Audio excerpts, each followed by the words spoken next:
नमस्कार सर्वांना, हाऊसवाईफ मराठी या चॅनलवरती तुमचं स्वागत आहे। मी बनवणार आहे उपवासासाठी मस्त अशी साबुदाण्याची खिचडी। तर साबुदाण्याची खिचडी बनवण्यासाठी मी 2-3 आलू उकडून घेतले होते आणि आलूची साल काढून घेतली।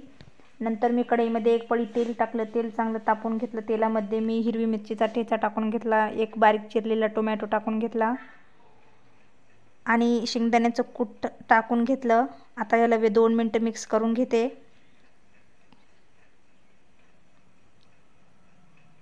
तर व्यवस्थित हा टोमॅटो मस्त तेलामध्ये भाजून घेतला मी। नंतर मी साबुदाण्याची खिचडीमध्ये आलू टाकून घेतला। तर असा उकळून टाकलेला आलू खूप छान लागतो खिचडीमध्ये साबुदाण्याच्या, खूप छान चविष्ट लागतो।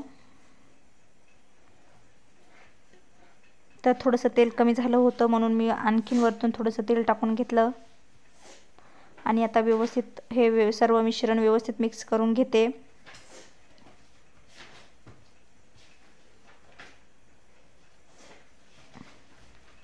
नंतर मी साबुदाणा 2 तास पाण्यामध्ये भिजवायला ठेवला होता। साबुदाणा मस्त असा मुरला आहे। याच्यामध्ये मी चवीपुरतं मीठ टाकून घेतलं साबुदाण्यामध्ये आणि आता हा साबुदाणा मी कढईमध्ये टाकून व्यवस्थित मिक्स करून घेते।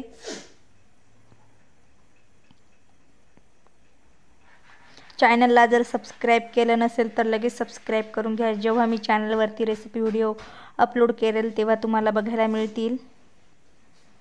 तर मी असं व्यवस्थित साबुदाणा मिक्स करून घेतला आहे। खूप मस्त साबुदाणा तयार झाला आहे। दह्यासोबत खूप छान लागतो। याच्यावरती लिंबू पिळायचा आणि मस्त खायचा। धन्यवाद।